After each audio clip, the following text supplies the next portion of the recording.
Hello বন্ধুরা, দেখুন আমাদের বাড়িতে আজকে পিঠা হবে, তাই কলা পাতাগুলো ধুয়ে নেওয়া হচ্ছে।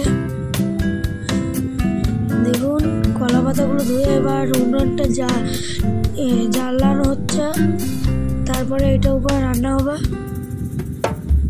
দেখুন এটার উপর পিঠা শাঁসটা বসিয়ে দেওয়া হচ্ছে, এবার পিঠেগুলো দেওয়া হচ্ছে। দেখুন সব পিঠেগুলো দেওয়া হচ্ছে।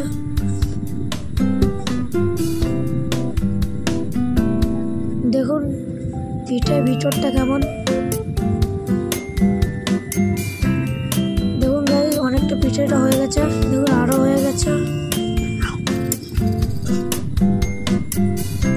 দেখুন এখানে আরো কতগুলো পিঠে আছে। দেখুন কতটা হয়ে গেছে। দেখুন এবার আমি একটা নিয়েছি খাওয়ার জন্য। দেখুন এবার আমি খুলে দেখাচ্ছি কেমন। দেখুন আরো কতগুলো দেওয়া হয়েছে।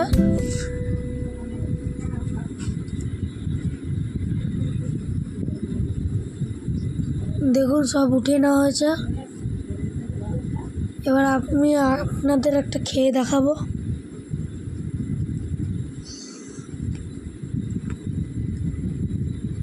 দেখুন খুব সুস্বাদু হয়েছিল। আপনাদের বাড়িতেও যদি অমাবস্যাতে এই পিঠে বানানো হয় তাহলে লাইক করে দেবেন। দেখুন গাইস, তার সাথে মালপোয়া বানানো হয়েছিল। আপনাদের যদি এসব ভালো লাগে তাহলে কমেন্টে